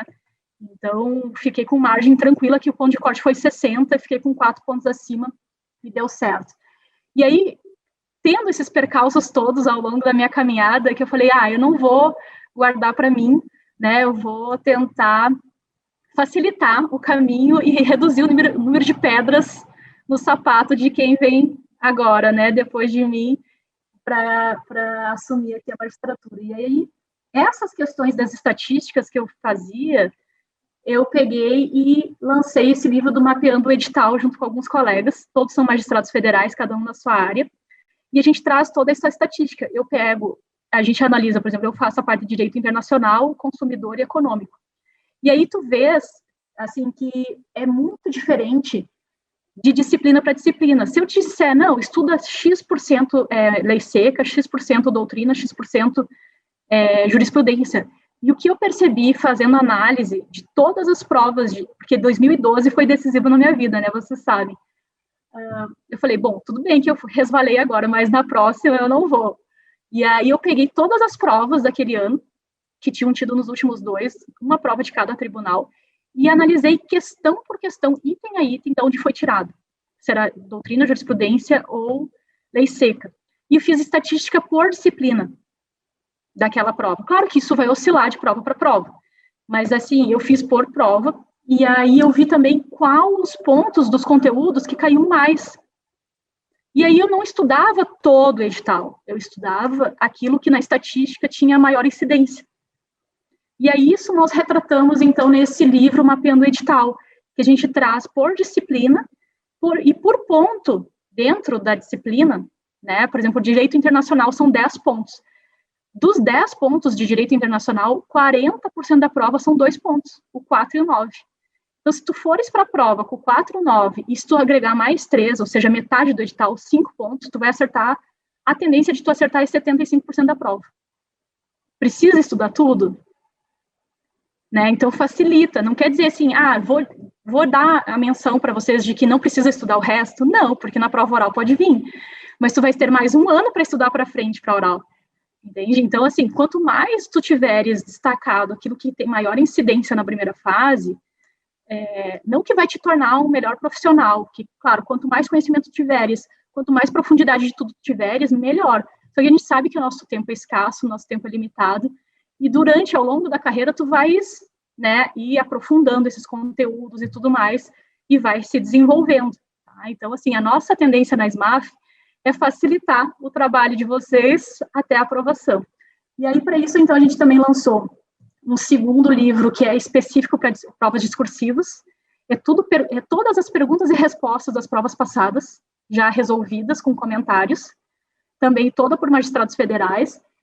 O mais recente livro que a gente lançou foi agora, né, o de sentenças para a magistratura federal, tanto um tomo civil e outro criminal, também todos por colegas magistrados que foram aprovados naquele regional em específico. Né? Então, tem o desenvolvimento das últimas 4 provas. Não traz aqui a parte teórica, porque nós já temos vários livros nessa, né, dimensão da parte teórica, e vocês vão ter, eu acho que também, aulas específicas sobre desenvolvimento de sentenças, e tem cursos específicos sobre isso. Né? Então, o que a gente quis trazer aqui é algo inédito, que não existia e que me dificultou na prova. Né? Porque tu tens 2 meses, nós tínhamos, né, 2 meses entre o resultado da sentença criminal até a oral, não dava tempo de desenvolver, né, e saber, e pesquisar, e saber de onde foi tirada, né, as provas passadas. Por exemplo, o concurso anterior ao do meu tinha sido uma operação de caça-níqueis da Vara de Caxias do Sul. Então, só pesquisando muito, tu ia conseguir saber que era essa operação, que o examinador estava em contato, e que ele queria aquilo, né. Então, assim, essas questões que são os detalhes que agora a gente pesquisando consegue ter essa dimensão, a gente traz tudo mastigadinho para facilitar aqui a vida de vocês. E o último livro, então, é de prova oral, específico, perguntas e respostas, né? Tanto serve para revisar conteúdos, eventualmente, já até nessa fase agora da primeira, mas mais especificamente, porque o que acontece? Quando vocês passarem para oral, o que acontece? Quem passou, por exemplo, eu sou o 16º, quem passou para o 17º, que foram aqueles 20 aprovados, nós recebemos do concurso anterior, que foi o 15º, um material. Esse material é um arquivo enorme, né, tipo 400 laudas por disciplina, que cada concurso passado vai desenvolvendo e atualizando. Então, é uma concha de retalhos de colegas que pegam, tipo, ambiental, e começam e colam tudo que acha que é relevante, é importante, que é o julgado que pode cair na oral, e as principais conceitos, né, porque pede-se muito na oral, natureza jurídica, conceitos e tudo mais, que não são questões que a gente fixa tanto para as outras fases, né, e que ali a gente tem que falar, né, a gente tem que expressar conceitos, naturezas jurídicas e tudo mais. E eu falei, vamos fazer um livro, porque é muito difícil receber, nesse momento tão decisivo da vida, um material que tu nunca teve contato, que tu não sabe quem fez, né, que vai passando, por mais que tu sabe que, claro, todos que fizeram têm muita boa vontade porque querem passar, e um colaborando com o outro, né, mas é mais interessante a gente ter de forma compilada e sempre atualizada um livro, e aí foi o que a gente fez, certo? Então, assim, o segredo, eu acho, que não tem, né, assim, mistério, porque cada pessoa vai ter, em algum ponto, maior dificuldade, e a gente tem que, ao longo dessa caminhada, saber e detectar nossos próprios desafios, nossas próprias inabilidades, nossos pontos fortes, nossos pontos fracos, e, ao longo dessa caminhada, tentar desenvolver os pontos fracos, né, verificar quais são, não fugir deles, e, normalmente, quem consegue o sucesso é justamente porque, nesse plano, nessas metas e plano de ação que você vai desenvolvendo, eu fiz um primeiro plano lá em 2010 para 11, que estava equivocado, porque não tinha revisão, porque não tinha tanto exercício, e a primeira fase tem que ter exercício. Então, assim, tive que, né, tomar um tropeço para melhorar, né, rever esse plano de ação, né, o ciclo de estudos, não acreditar no meu próprio cérebro, dizer, não, você tem uma curva de esquecimento que nem né, quase 100% das pessoas têm, então assimile isso e revise, você precisa revisar. Então, assim, coisas que eu não gostava de fazer, que era revisão, tanto exercício, eu tive que refazer, então, fiz de novo, refiz de novo, e assimilei que eram meus erros, para poder, lá em 2014, então, quando fui aprovada na primeira fase, ser aprovada em todas. E a par dessa situação da aprovação da estratégia para a preparação em específico, que eu queria chamar a atenção e de vocês depois entender, talvez, o que vocês acham a respeito desse ponto, né? Essa questão do equilíbrio emocional. Às vezes, quando a gente recém-forma e está no primeiro ano, ainda como tu não tem os outros 3 anos de prática, ainda tu leva mais tranquilo. Não, eu estou no caminho, estou fazendo o curso, né? Vou assimilando, tá tudo certo, né? Mas depois que tu preenche os 3 anos, que tu já tens a bagagem e os requisitos para aprovação, tu quer ser aprovado logo. E aí começa aquela pressão interna da gente, né, em ser aprovado logo, em querer ingressar, em resolver a vida. E aí, eu acho que é importante a gente ter essa presença, né, em relação a que nós vamos ter que abdicar de alguma coisa para poder dedicar aos estudos, né, fica muita coisa para trás desse período, né. Eu lembro uma vez que era sábado à noite, minha mãe bateu na minha porta, já era umas 11 da noite, ela, minha filha, tu tá aqui e tal. Eu falei, o que foi, mãe? E ela, nossa, mas hoje é sábado. Eu falei, tá, e daí? E, tá, mas e tu não vai sair? Não, eu falei, não, mãe, eu tô estudando. Dela, não, mas veja bem, tu tá passando toda a tua juventude, tu tá aqui trancada nesse quarto e tal. Eu acho que ela já tava pensando, essa tá pirada, né? Eu acho que ninguém é aprovado na magistratura sem um grau, sabe, de algum percentualzinho, assim, de resquício de loucura que fica né, dessa fase aí de estudo. Mas dá para sanar, viu? Depois dessa férias de 60 dias, dá para recompensar, sabe, esse tempo perdido. Fiquem tranquilos. Então, saibam, né, que vocês são protagonistas dos sonhos de vocês, né, os objetivos de vocês dependem essencialmente de vocês. Quando vocês estiverem para culpar alguém de alguma coisa, de algum problema, de alguma situação, pensa como você pode resolver aquilo sem depender dos outros, né? Tipo, assimilando, né, ou absorvendo muita coisa para contornar e conseguir ir adiante independentemente, porque todos concorrem com problemas, né, de todo tipo de ordem e de todo tipo de dificuldade, né, seja seus próprios problemas como ansiedade, depressão, alguma situação assim, seja fatores externos, como a questão financeira, número de horas, trabalho, pessoas que dependam, né, então, assim, tenha em mente que todos têm seus problemas e todo mundo tem que conviver com eles e administrar e vai conseguir, sim, ser aprovado independentemente disso. E o erro é natural, né? É um concurso muito difícil. Então, assim, a gente não quer, né? Normalmente a gente se cobra muito e não quer errar. Mas a reprovação é a regra. Se tu for ver daqueles 8 mil candidatos, 34 provavelmente só vão ser aprovados, em média, a cada 8 mil candidatos. Então, percebe que qual é a margem maior, né? É a margem do erro. Então, o erro é um processo natural de aprendizagem até o acerto final e a sua aprovação. Tente ser, né, flexível, se reinventar, como eu mencionei, né, para vocês, eu tive que ter aquele tropeço para revisar meu plano de estudo, rever como é que eu estava estudando e ter esse grau de assertividade, né, para fins de, no próximo concurso, vencer. Também não importa quantas vezes você vence, né, tentou e não. Por exemplo, eu reprovei mais vezes na primeira fase, né, só no terceiro concurso do TRF4 que eu fui ser aprovada. Mas quando eu fui na primeira fase, fui em todos. Já teve colegas que fizeram mais vezes a segunda fase. Vai ser um colega, né, um juiz melhor ou, menor, ou pior? Óbvio que não, né? Cada um vai ter o seu processo natural de aprendizagem, cada um vai ter o seu grau de maturidade, vai ter as suas experiências que trouxe das carreiras anteriores. Então, isso tudo é um processo de aprendizagem e que vai ser decisivo, porque às vezes cai na sentença, principalmente ou nas questões dissertativas, num concurso cai tudo que tu não sabe, e no próximo vai vir, pode ser, caia tudo que tu sabe. Então, tem um fator também que esse grau de maturidade de experiências anteriores, que às vezes a gente acha que é perda de tempo, não é, porque vai te dar maior segurança quando tu estiver no exercício da jurisdição. Tu já vai ter passado por muitas coisas, né, vai ter tido esse autoconhecimento, essa autossuficiência, até mesmo a maturidade para conduzir uma audiência difícil. Nós vamos ter temperamentos de advogados, de réus, né, eu tive uma operação gigante que eu tinha 16 réus de organização criminosa na minha frente. Então, assim, às vezes, tu sendo muito novo, não tendo tido experiência nenhuma anterior, vai te deixar num estado um pouco mais difícil do que se tu já teve dentro de uma penitenciária federal com Marcola, com o Fernandinho Beiramar, entendeu? Então, aquilo é uma coisa mais natural do que se tu não tivesse tido experiência nenhuma.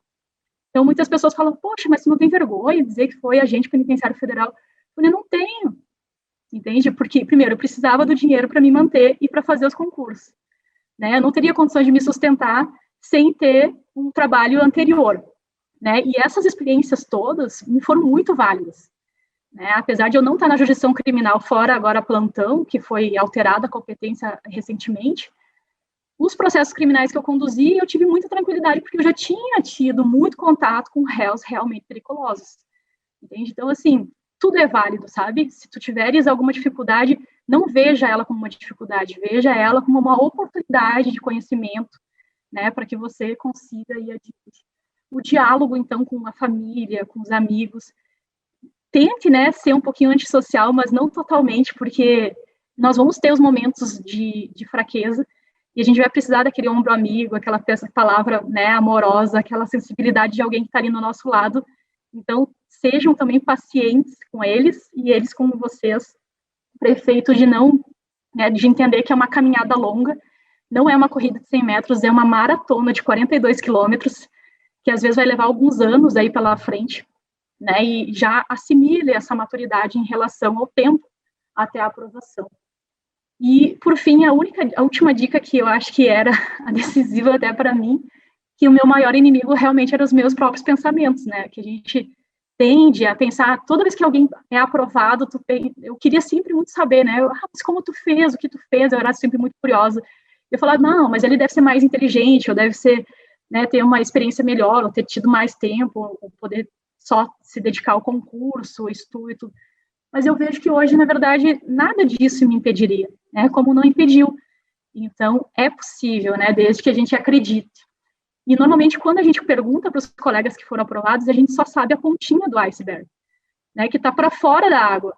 Normalmente, ninguém fala das derrotas. Se a gente vê rede social, e hoje eu acho que o grau de dificuldade de vocês é maior, porque quando a gente abre lá Insta, Face e tal, Twitter, é só coisa boa, o pessoal curtindo, aproveitando a vida, não sei o quê. Eu falei, gente, eu acho que eu ia sair de tudo, né, porque tu tá ali em casa, sem, né, naquela monotonia, estudo, né, plano de ação e tal, e aí, normalmente, quando alguém é aprovado, não fala muito dos erros, das dificuldades, do que teve que administrar, ou de quando já tinha um preparo, às vezes tinha um pai professor, uma mãe professora que já era da carreira, né?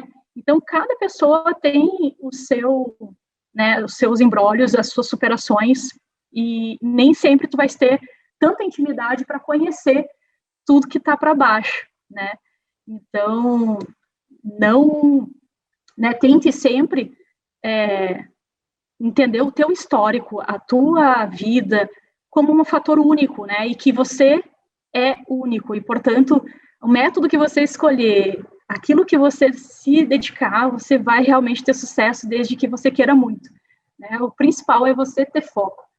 E aí eu ia convidar vocês, né, para se engajarem na SMAF, né, vocês fazerem também um convite em relação aos colegas que estão aí, estão, às vezes, né, não sabendo se fazem um curso, né, agora não tendo mais o presencial, a gente quer crer que no segundo semestre, talvez, né, se tudo melhorar, a gente possa voltar às aulas, talvez uma tendência ainda nesse segundo semestre de não retornar, talvez só 2022, depende muito, né, do avanço dessa crise sanitária, e é dizer que a gente quer sonhar junto com vocês, sim, né, que esse sonho que vocês têm de aprovação num concurso é o nosso sonho também, a nossa felicidade é a felicidade de vocês, né, de alcançar cada vez mais o sucesso e ter a tão sonhada aprovação de vocês na carreira de vocês e, quiçá, no futuro como eu, né, não só como aluna, depois agora, né, como professora da SMAF, que me orgulha muito, e docente, né, fui convidada na gestão passada a ser coordenadora, inclusive, da área do direito internacional, que é uma alegria muito grande, e a gente vai fazer o máximo sempre, né, para colaborar, né, e trazer tudo de mais atualizado para que vocês logrem o máximo possível, o mais rápido possível, a aprovação de vocês. Então, eu vou deixar de compartilhar a tela aqui, para que vocês possam, não sei se a Jaque me auxilia aí para derrubar meu compartilhamento, e a gente retorna, então. Eu não sei se vocês têm alguma pergunta em relação a essa estatística, essas preparações, qual que está sendo a experiência de vocês, né, em relação a SMAF. Abra a palavra, Juliana, pode nos auxiliar? Professora, eu queria agradecer muito pela tua experiência, né, que tu compartilhou aqui, maravilhosa. Adorei ouvir tudo. Sabe que o meu estudo, que eu sinto mais dificuldade realmente são as revisões.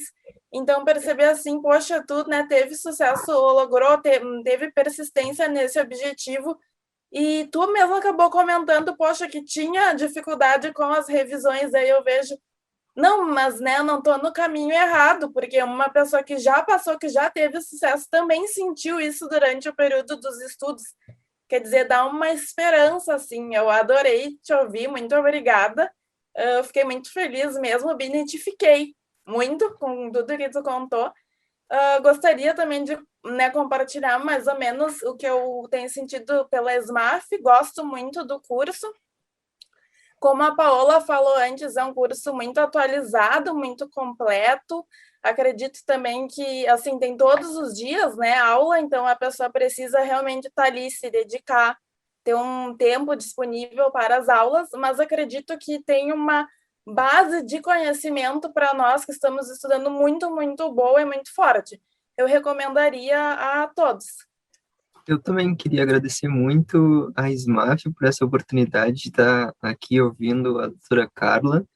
Também agradecer a ela pelas palavras que foram muito animadoras, incentivou bastante a seguir nessa trilha, porque realmente, né, às vezes a gente acaba tendo alguns percalços, mas que também a gente tem que ter em mente que isso é normal, acontece com todo mundo, e tem que ter bastante força de vontade, determinação para seguir em frente sempre. E é bom também ter em mente que estar na SMAF dá bastante tranquilidade, porque realmente as aulas são muito completas, os professores são muito engajados, estão sempre junto e estão sempre dispostos a ajudar. E, claro, só as aulas não bastam, né? A gente precisa também complementar nossos estudos. Então, sensacional. Muito obrigado pela oportunidade. Estou reforçando o que os colegas disseram. Eu sou muito grata, doutora, por todos os esclarecimentos que tu trouxe, pelas tuas vivências, que, como a Juliana disse, às vezes parece que são só as conquistas, né? A gente acaba não vendo, como você trouxe nos slides, a gente só vê a ponta do iceberg e acha que tudo foi lindo, foi fácil. Então, saber tudo que tu vivenciou foi de extrema relevância. Eu com certeza vou aderir às suas dicas, achei muito boas. Adorei as estatísticas, isso traz uma perspectiva completamente diferente. E sobre a escola, é realmente isso, essa proximidade dos professores com os alunos, sempre trazendo o que há de melhor para a gente. Muito, muito obrigada por tudo. Eu fico muito feliz de tê-los aqui, de a gente poder ter compartilhado esse momento bacana, especial, que a SMAF nos proporcionou. Eu acho que, mais do que qualquer propaganda, eu acho que a presença de vocês com a experiência real, né, porque a gente sabe das dificuldades de uma plataforma, às vezes, virtual, e a SMAF investiu muito, né, em sala de aula, em equipamentos e tudo para realmente proporcionar a vocês o que tem de melhor no mercado e atendê-los, seja na forma presencial, seja na virtual, né, tão logo a presencial possa retornar, é a nossa vontade de estar junto. Eu gosto, né, de sala de aula, eu gosto da interação, eu gosto de estar com vocês, e eu sinto muita falta, verdade, assim, de poder estar junto, porque parece que a gente sente, né, aquela sensação, assim, aquela vibração boa de quem está querendo ingressar, e é o que me motiva, às vezes, a escrever, né, então, nessa pandemia, o que eu mais fiz foi aí desenvolver os livros também para facilitar, né, de alguma forma, o sucesso de vocês em breve. A gente quer muito, né, vê-los aprovados, a gente torce muito por esse momento, a gente espera um convite da posse, viu? Em breve. E eu queria, então, de novo, deixar aqui o nosso convite, então, para esse Prepara, né, SMAF, que vai até, são 3 dias, então hoje é recém o primeiro dia, nós vamos ter ainda um evento amanhã e na quarta-feira, até o dia 9, aproveitem o desconto, né, vai ter um pacote promocional aí de 30% de redução do valor, né, quem já não aproveitou a monitoria, né, como Juliana, e aí tem um pacote ainda mais especial e tem essa oportunidade de assimilação dos conteúdos por meio da realização, né, dos resumos das aulas, né, da degravação das aulas, pode também, né, ter essa oportunidade de estar conosco já no segundo semestre, e nós vamos estar, então, ministrando as aulas super atualizadas, não existe material reaproveitado, né, Ju, pode falar, é tudo novo, né, tudo daquele semestre, daquele material, né, que foi ministrado naquele conteúdo, naquele semestre, não há nenhuma, assim, reaproveitamento de material passado, ou seja, é tudo feito de coração pelos professores, que é um time maravilhoso que está à frente da SMAF, né, não só a direção, mas a equipe, né, toda da coordenação da SMAF, ela é muito engajada e quer que vocês se sintam muito bem acolhidos, para que estejam muito confortáveis, né, nesse contato conosco diário, nesse contato com quem já é da carreira, para trazer dicas quentes do que possa vir, do que está rolando, digamos assim, né, no curso da magistratura, que tem uma tendência a ser e a vir a ser cobrado, e a gente está sempre buscando todas essas informações mais atualizadas para deixá-los realmente afiados, e que não só no conteúdo, no estudo, mas também nessas vivências, essas experiências de cada um dos professores, vocês vão ir vendo que cada um teve a sua história, e vocês estão escrevendo a de vocês, e a gente deseja, então, muito sucesso, né, e que contem conosco em cada momento, e aproveitem, né, esse momento especial de conhecimento, viu? Um beijo no coração grande para vocês, tudo de bom, sucesso, e faça a nossa propaganda aí da SMAF, né? Pessoal, 30% de desconto. Aproveitem e venham para a SMAF também participar conosco aí no segundo semestre, tá bom? Grande abraço. Até logo, pessoal.